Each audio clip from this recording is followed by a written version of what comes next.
Alright, we're going to talk about how Brian went to heaven.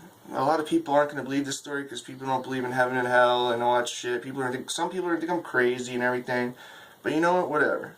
If one person watches it and gets something good out of it, maybe be a better person, whatever. I really don't care. I should take off the hat and sunglasses for this one because this is a true story. But whatever, I'll just start telling it. So I'm in this dark tunnel, and I'm looking down the end of it, and there's a fucking light. And I'm thinking to my head in the movies, people have told me, fucking shows, don't walk towards the light if you see it. But I was a very stubborn person at age 15. I thought I knew everything in the world, and if you told me to go left, I was going to fucking go right just because I was a douchebag. So I decided to walk towards the light. And I made it to the end of the fucking light, and then I stepped on a fucking cloud, and then my whole body felt like warmness through my fucking body, like a relief, like no brain, like nothing on my mind, like everything was all calm and shit. My body felt awesome. It's kind of like the feeling of doing heroin. Once the heroin hits you, you like feel this warm feeling through your body. It feels great. But for those who haven't done heroin, it's kind of like the climax of sex. Like once you climax, and then a few seconds later, you feel this nice relief, and then you smoke a cigarette, you feel all calm and relaxed. There's no fucking worries in the world. That's how heaven feels. That's how it feels when you're in heaven. So I keep walking on the fucking clouds, and I see these three fucking shadowy figures walking towards me. I keep walking closer. These two guys, I have no fucking clue who they are, and then I recognize the one girl, because she's one of my relatives that died before I was born. I just recognized from pictures, and she said, "Well, Brian, it's great to finally meet you. I just didn't think it was going to be this soon." And then I don't think I said anything. I was speechless. And he's like, "Go up to the angel Michael, and he'll talk to you." So I walk up, and as I'm walking up to this podium with this angel sitting there, there's this big fucking golden gate, and there's these fucking concrete walls. They're not even that high. They're like probably 60, 70 feet high. And there's like angels flying in there and shit. It's almost like they're like, "Bring it, motherfucker. I know anybody can get up these walls. If you want to invade heaven, bring it, because we're going to kick your ass." So I walk up to the fucking angel, and he takes out this big book and puts it on the podium, and he says, "This is all the good things and bad things you've done in your life." I'm like, "Alright." So he starts reading off the good things, and now I'm like in my own happy place. I'm not even really listening. I'm like, "Oh yeah, that's great, that's great." Then he starts reading off the bad things. Oh man. He's like, "You constantly break 6 out of the 10 commandments. You don't listen to your parents. You lie. You steal. You don't go to church. I don't know. I can't let you into heaven. I mean, you're a good person at heart, but you make the wrong decisions all the time." And the main thing I wasn't let in for was stealing, because I was stealing so much.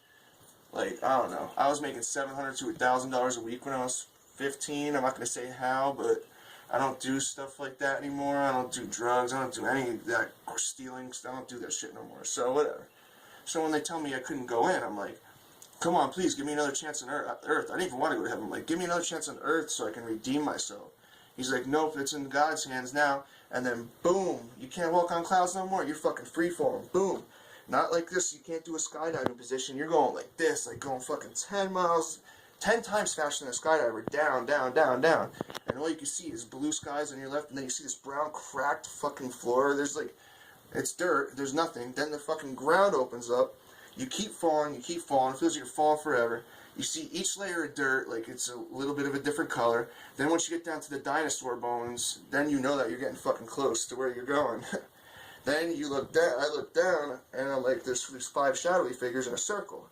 So then I finally hit the ground, and they were demons, and they fucking started ripping the shit out of me, ripping me apart. Like, they would like rip my fucking hand, but it would like be bone deep, and it would burn. But it would just reheal, and they was just ripping me apart and shit, looking at me like I was supposed to scream, and I wasn't screaming. I'm like, whatever, like, it didn't, like, it burned a lot, but I wasn't going to show them that I was scared or anything, so I was just sitting there like, they were all looking at me weird. I'm like, what?